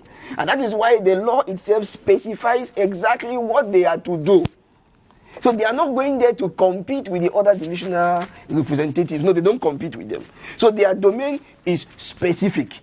And that is why if you should go back to the issue with the special status, for instance, to come back there, it's all about specificities, these cultural particularities, which they are the custodians, they know. So they bring their plus to divisional representatives. They know our tradition is like this, and they adopt together. So they are not going there for any competition like a political party. The competition is about priority and... When it comes to their domain, they are the only ones to decide, and it is implemented. the specificity in it, they are the ones to decide there, and it is implemented. That is what the law previews. But the functioning of traditional institutions in the Northwest, in the Southwest, in the Western region, the geographic areas is not basically the same like down this way in the Central region. Or the chiefs will take those peculiarities or those specificities among them? Certainly they need to take it. That is why we realize that despite the region where we find ourselves, there we cannot deny the fact that the people maybe in the center, in the east, they have their own aspect of tradition or traditional values they want to say among their peers to uphold their existence in the state as Cameroon. We are on a special program, the launch of campaigns ahead of the December 6 regional elections in Cameroon. And Bertin Ayama and myself, Moki Edwin Kinzeka, are coordinating this show, Bertin. Tout à fait. Et on va repartir sur le terrain, voir comment l'arbitre dans la région du centre, à savoir Elekam, prépare également son match électoral. Comment l'arbitre dans le centre est préparé, où est-ce qu'on en est. Maïmouna Njoya est descendu sur le terrain. The December 6 regional election is set at the level of the Center region. Voting materials and necessary tools for each of the 44 polling stations are in place. Stakeholders are expected to carry on this decisive political phase in all disciplines. At the Center Regional Branch of Elekam, specific measures have been taken to ensure transparency and safety during this first ever poll in the country. For the regional election that is upcoming, we have in the Center region 9 lists of political parties and 35 lists of traditional rulers. The 2 electoral colleges will vote in 44 polling stations spread across the region. Special measures have been taken by Elekam to ensure an easy access to the different polling stations by the voters with disabilities. An anti-COVID-19 team will also be in place to ensure the safety of the voters. However, 9 political parties in all are expected to run the regional race regarding municipal councillors, with the ruling CPDM party topping the list as it is represented in all the 10 divisions and even runs alone in 3 divisions, notably the Upper Sanaga, Mbam and Kim, and Nyong and Fumu divisions. The FDC party follows with 3 lists in the Fundi, Lekie, and Nyong and So divisions. The Cameroon Party for National Reconciliation, PCRN, and the Purs Party each have 2 lists in the Mefu and Afamba and Nyong and Kele divisions for the PCRN, and the Mbam and Inubu and Nyong and Kele divisions for the Purs. The 5 other political parties have just 1 list each, notably the UPC party in the Nyong and Kele division, the PAL and RPD parties in the Leke division, and the NUDP and RNDD parties in the Mefu and Akono division.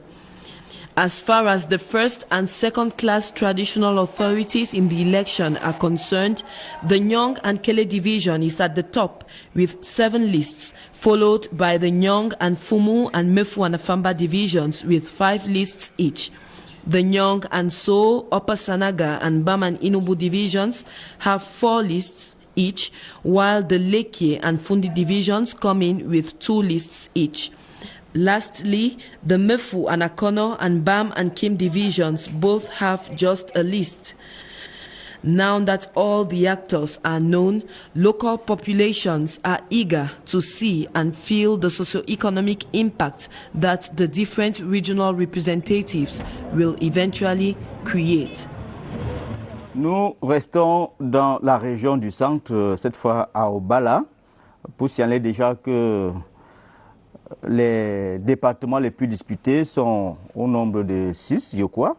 Il y a la Lekie avec 4 listes en course, le Nyon et Kele, 4 listes également, la Sanaga maritime 4, et 3 autres départements viennent avec 3 listes concurrentes, à savoir le Diamaré, la Benue et le Noun.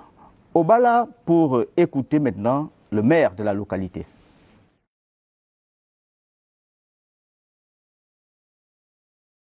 Apparently, we have difficulties having the mayor of Abala that we announced earlier. But we'll go back to the Adamawa region to meet Ellis Waji-Banmia, who's been trying to follow up to see how the first day of the campaign looked like in the Adamawa provincial regional capital.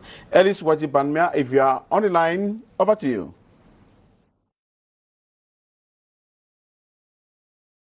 We still have difficulties meeting them out there. We have barely 18 minutes to be together before we end the program today. And as Betanyama told you earlier, let's go back to Obala now to meet the mayor of Obala to talk to us about preparations for the elections. Of our college, Councillors College, and sensitize them to be present the D-Day at Monatili in order to have all our vote in favor of CPDM. We are ready and we think that we will win this election at the 6th of December. Thank you. Nous continuons la ronde après le centre et notamment au Bala où nous avons écouté Monsieur le maire sur les dispositions et ce qui est fait pour que les listes RDPC puissent être votées le 6 décembre prochain. Nous allons dans la Damawa prendre les échos de la campagne là-bas avec Daniel Belinga Engene. Bonsoir, bienvenue en Ngaoundéré, la capitale régionale de la Damawa. Aujourd'hui, samedi 21 novembre 2020, vous le savez, c'était la journée prévue pour le lancement effectif des campagnes sur tout l'étendue du territoire camerounais. Sauf qu'en Ngaoundéré, c'est un début plutôt timide. Les partis politiques sont encore pour la majorité dans leurs quartiers généraux pour certainement peaufiner les derniers réglages. Vous savez, dans la Damawa, on a 3 partis en lice pour cette élection, à savoir le RDPC, l'UNDP et le PCRN de Kabra-Libi qui va compétir dans le département du Mbéré. Il ne faut pas également oublier la grande force, celle-là qui est celle du commandement traditionnel avec 1015 chefs traditionnels qui vont élire les 20 chefs traditionnels représentants du commandement traditionnel. Dans la Damawa, on a, pour le dire ainsi, 591 conseillers municipaux pour élire les conseillers départementaux. Ouais, donc la bataille est ouverte et les partis politiques, comme je l'ai dit tantôt, sont encore dans les QG. Demain, par exemple, RDPC, dans la Vina, va lancer son grand meeting de rassemblement, sa grande campagne, à la place même de la maison du parti ici à Ngaoundéré. Et lundi, le 24, ça sera le tour de Meganga, à Meganga là-bas sur place. Ici, Ngaoundéré, je suis Daniel Belinga Engene pour la CRTV. Thank you, Ngaoundéré, for being there on the line. Now, let's now move over to the Far North region to look at the political map of that part of the country. How many political parties are going to take part in elections? Which political party is competing in all the divisions of the Far North region? Our reporter there, Amadou Issa, will be talking to us about that.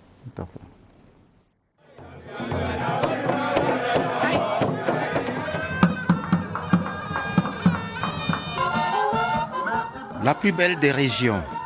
Voilà l'un des référentiels populaires de l'extrême nord Cameroun. Région dotée d'inestimables atouts.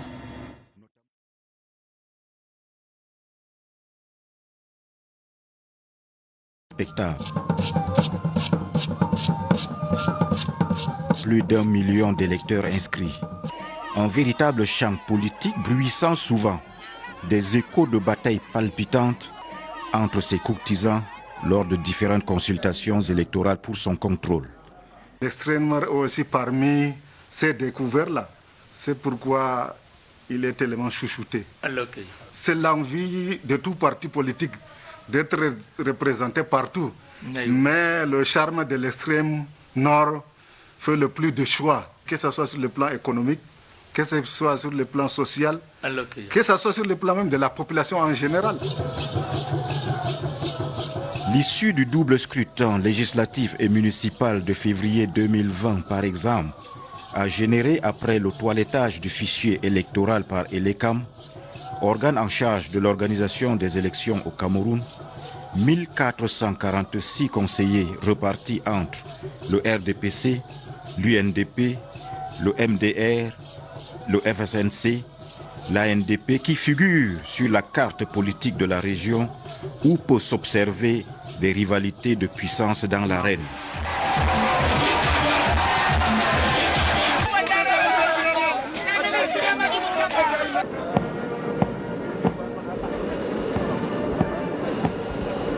Pendant cette période de joute électorale, l'extrême nord a honoré son rang de fille aînée du renouveau, comme on aime bien l'appeler ici, en permettant au RDPC de s'adjuger 25 de 29 sièges de députés et plus d'1 millier de conseillers municipaux qui vont effectivement voter.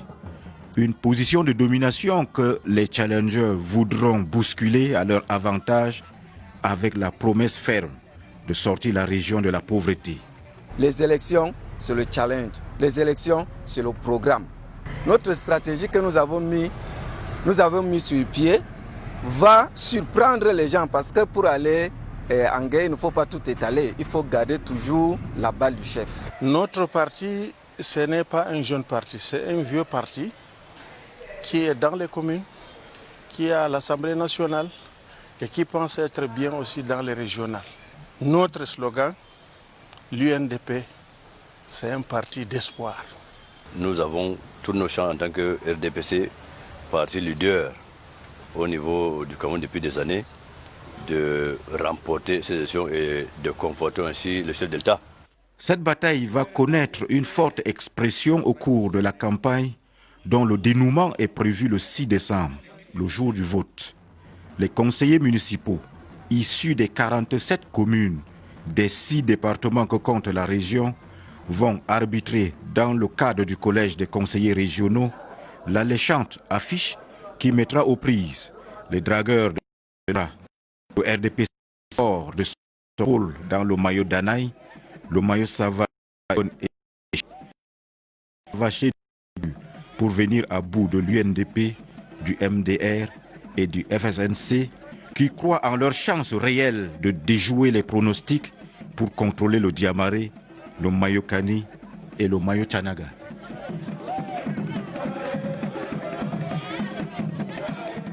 Jouant la carte du réalisme, certains partis politiques, bien qu'ayant des conseillers municipaux par endroit, vont tenter d'influencer la répartition des voix en soutenant un parti ou un autre pour espérer la victoire de leur coalition au sprint final. Nous sommes en coalition avec l'ANDP. Nous avons décidé d'aller aux élections malgré le nombre de conseillers municipaux que nous avons.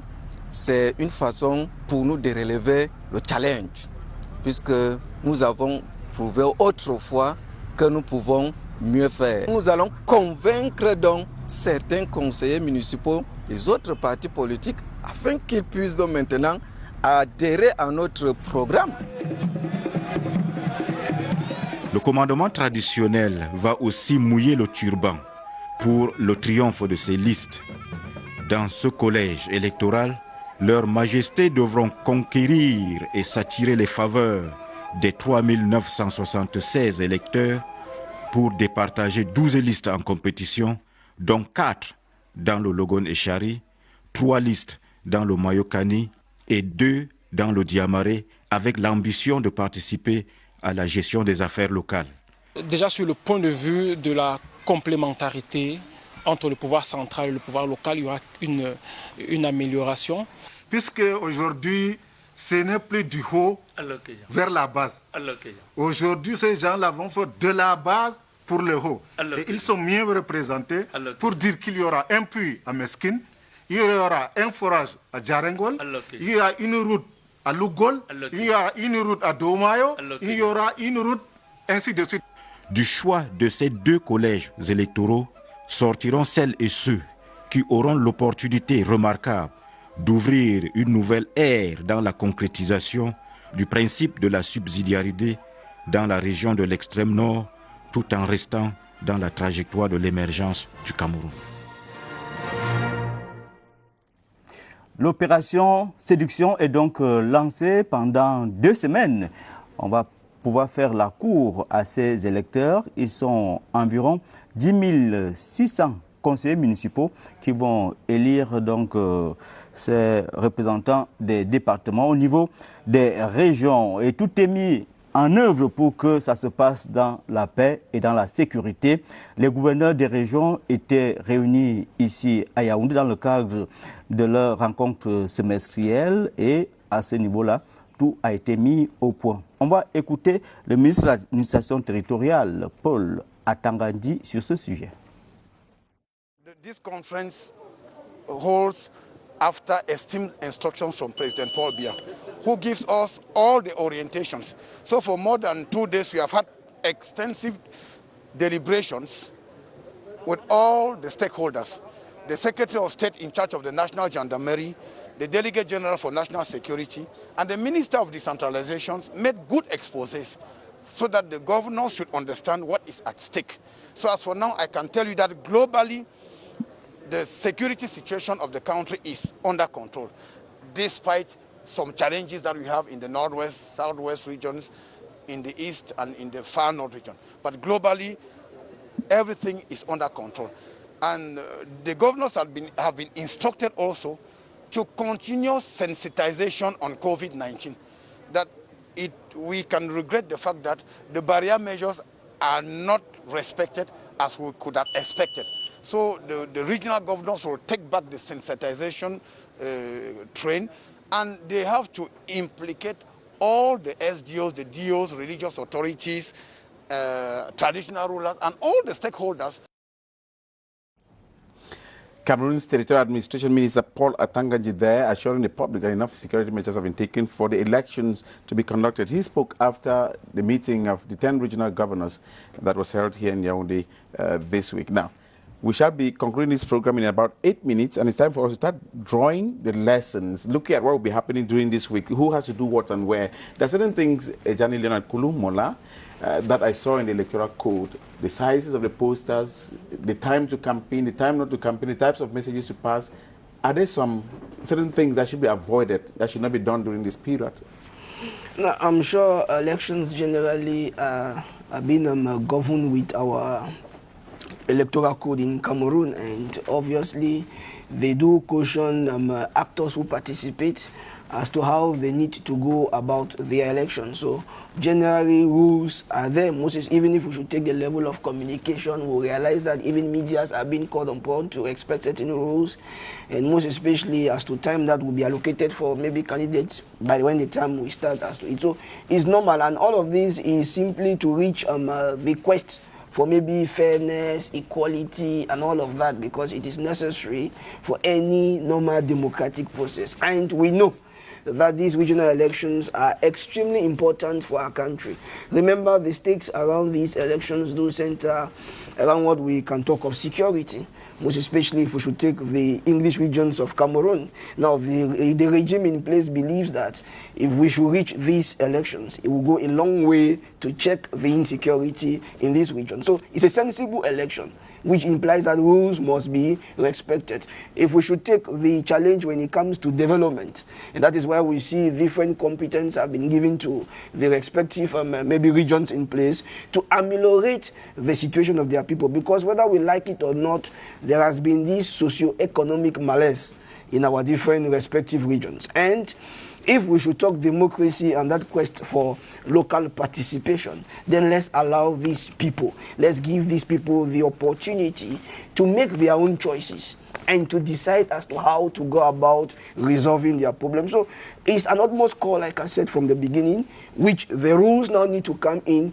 to guide the different actors who are participating in it. If I raise it also, Beta Yama, yes, because the President of the National Communication Council is also raising a finger and asking for rules to be respected in these games, which means some of our collègues have been exaggerating. Tout à fait, a dit, c'est un jeu, il faut pouvoir respecter les règles du jeu. Docteur Bertrand Igigi, lorsque la campagne est ouverte, ça veut dire quoi les candidats sont autorisés à battre campagne partout où besoin sera. Est-ce qu'il faut une autorisation ou on est dans un régime spécial? Je crois que l'organe en charge de l'organisation de ces élections a suffisamment briefé les différents acteurs, notamment les candidats, qui, conformément au décret qui convoque le corps électoral, devaient commencer la campagne aujourd'hui. Et cette campagne-là reste dans le cadre des limites qui sont prévues par la loi. Et chaque acteur se déploie avec les moyens qui lui sont assignés. Et il reste dans le cadre d'une campagne électorale telle que, de ce format-là, tel que la loi électorale le prévoit. Et je crois que le directeur général des élections a fixé le format des affiches de campagne pour que justement il n'y ait pas de débordement, afin qu'il s'agisse d'une compétition électorale, les acteurs se positionnent de façon les uns concurrents face aux autres, mais il ne faudrait pas que la concurrence soit entre guillemets déloyale. Il faut respecter les règles du jeu, parce que c'est que la décentralisation dans l'exercice de la démocratie locale suppose qu'il faut que les différents entrepreneurs politiques locaux puissent respecter les règles du jeu préalablement établies. Merci beaucoup, messieurs. Nous arrivons au terme de cette émission. Il ne nous reste plus qu'à vous dire grand merci pour cette disponibilité et souhaiter bonne chance à ces 14 partis politiques qui sont engagés dans cette bataille électorale. On n'oublie pas les candidats, on n'oublie pas nos confrères Zachary Niman, François Mbala-Mokongo, Patrice Bigombe Logo, Anne-Marthe Mvoto, Sidonie Sikwa, Sierra Leone, Jean-Paul Namfak, François Bikoro, Tchéchouma Bangla, qui sont aussi candidats à ces élections-là. And so the campaign continues up to midnight before the elections, when it's going to stop. We shall be here to keep you company, to give you the information as we gather from the fields on who is doing what and where. And all political parties, CRTV has also decided have space on radio and on TV to pass their campaign messages. It is Beten Ayama and myself, Moki Edwin Kinzeka. Thank you for watching. And Beten? Merci, bonsoir.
CRTV News, ici, toute l'info.